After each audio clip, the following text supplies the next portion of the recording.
Video பாரு. ஐயம் sorry Ayyappa நான் உள்ள வந்தா என்னப்பா பயம் காட்டி அடக்கி வைக்க பழைய காலம் இல்லப்பா. நான் தாடிக்காரன் பேத்தி இப்ப காலம் மாறி போறதுல என்ன இருக்கு? கடவுள் பொதுவானவர் தானே. ஏன் பொண்ணுங்க சபரிமலைக்கு போனா என்ன? லூசு இசைவாணியக்கா சொல்ற மாதிரியே இருக்கு. இன்னும் நிறைய பேருக்கு எங்களுக்கு உள்ள வரதுக்கு என்ன தடைன்னு தான் கேக்குறாங்க.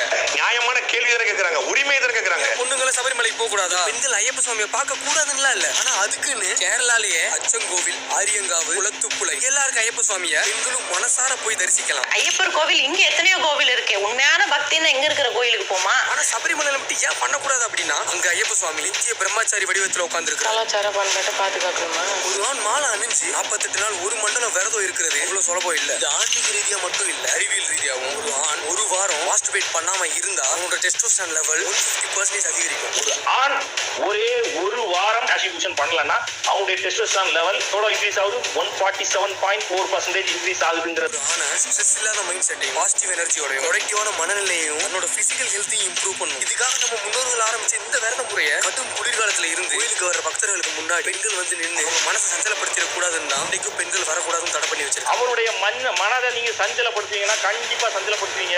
சாமினா எல்லாத்துக்கும் ஒண்ணு தான். ஜென்ஸ் மட்டும் போகணுமா என்ன? லேடிஸும் போலாம்ல. ஆண்களுக்கு நிகரா பெண்களும் வந்து எல்லா துறையிலையும் வராங்க.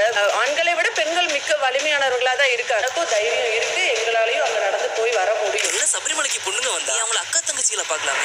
அக்கா தங்கச்சி மாதிரி பார்க்க முடியாதா? அதெல்லாம் முடியாது. ரியாலிட்டியை பேசணும். டேய், நீ பிராக்டிகலா யோசி. விரதம் இருக்கிற மெஜாரிட்டி ஆண்கள் விரதத்துக்கு முன்னாடி மத்த நாள் எல்லாமே நார்மலான லைஃப் தான் வாழ்ந்துட்டு இருப்பாங்க. சோ அவங்களுக்கு எல்லா ஃபீலிங்ஸ் இருந்துட்டு தான் இருக்கும். ஏன்னா விரதம் இருக்க எல்லா ஆண்களுமே இந்த சிந்தனைக்கு வந்துட்டாலே விரதமே கலஞ்ச மாதிரி. இந்த விஷயம் கூட புரிஞ்சுக்காம சில பேர் வந்து பெண்களோட உரிமை தந்தை பெரியாரோட பத்தி தான் அந்த பாட்டு. அதுவும் இல்லாம பெண்களோட உரிமை அதற்கான விஷயத்தை நான் தான் பண்ணிப்பேன். இந்த இடத்துல அவங்க முன்னாடி பெண்கள் நிற்கும் போது கண்டிப்பா மாதிரி சஞ்சலப்படுறதுக்கான வாய்ப்பு இருக்கு. ஏன் நீங்க மாலை போட்டாதான் கண்ட்ரோல்ல இருக்க முடியுமா? நீ உன் அப்பா முன்னாடி தப்பான விஷயங்கள் பண்ண முடியுமா? அதே மாதிரி தான்டா இங்க மாலை போற ஒரு பக்தருக்கும் இங்க ஐயப்ப சுவாமியையோ அறுபடை முருகனையோ இல்ல மற்ற கடவுள்களையோ தங்களோட அப்பனை நினைச்சு இந்த ஒரு பயபக்தியோட முருகி இத்தனை நாள் தப்பு செஞ்சுட்டு இருந்த ஒருத்தன் கூட இந்த கஷ்டமான விரதத்தை இருக்க முடியும் அப்படின்னா இந்த ஒரு நேர்மறையான எண்ணங்களை இது மூலியமா மட்டும்தான் கொடுக்க முடியும். இதெல்லாம் புரியாம இந்த இசைவாணி அக்கா பகுத்தறிவோட பாட்டு எழுதி இந்த மாதிரி எல்லாம் சென்ஸ் எல்லாம் பாடியிருக்காங்க.